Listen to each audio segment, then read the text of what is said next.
What's your history? You know, it's our history. And if people say, "Are you Italian?" Even though I have Italian in my family, it wasn't about being Italian. It was about being American. For me, it was just a matter of a piece of art another artist put together.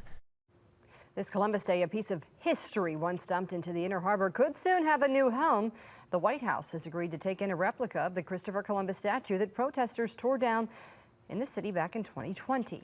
Today, Fox 45's Rebecca Pryor spoke with the artist about rebuilding the monument and what it means to see it get a second life.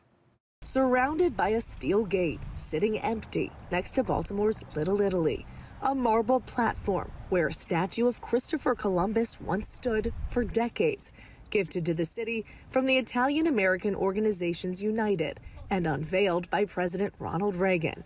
But in 2020, during a nationwide racial reckoning, protesters pulling it down in a matter of minutes, then dragging and dropping it into the Inner Harbor. Video and images that didn't sit well with local artist and fisherman Tillman Hemsley. It just irritated me so badly that I said, "Don't worry, I'll get that back up." Combining his two passions, first, he fished the shattered sculpture from the bottom of the bay. Hired a dive team at 7 a.m. to 9. We had everything out of the water. And on its way to the family's art studio in Centerville, Maryland, where his son, Will Hemsley, worked to create a 3D scan, piecing it back together like a puzzle, making a mold that would shape this replica made of crushed marble and mixed resin. I think it's a pretty impressive achievement considering we did this all within the span of a year to replicate something as close enough to the original as we could. That took a very refined craftsman, better part of a decade to do. Although that momentum quickly stalling,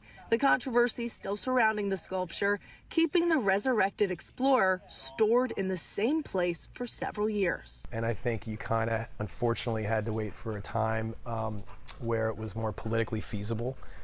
And those are currents that ebb and flow. But last week, the Trump administration giving the Hemsleys an unexpected call and the statue new ground to claim. Well, I never thought it would go to the White House. He just called me up and said, "Can you get it there?" I'm like, okay. I thought that would be a great place, that it's honored. And keep it safe and secure, although its specific placement has yet to be settled on. But you know it'll be on the lawn Right, somewhere. right.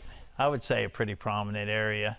From Baltimore's waterfront to the White House, this replica should be settled into its new home in the next couple of weeks or so. But it's also not alone. The Hemsleys made two sculptures. This one originally built in case history repeated itself. I had it for a reserve. Now, Tillman still hopes there's a place reserved in Baltimore for the statue to be put back where he believes it truly belongs. Baltimore deserves to have that. I know the people that originally put it up, and there was a lot of pride in that. I mean, the one guy that was really involved in it, he's 90-something. Rebecca Pryor. You know, he'd probably rest easy knowing that it was put back. Fox 45 News.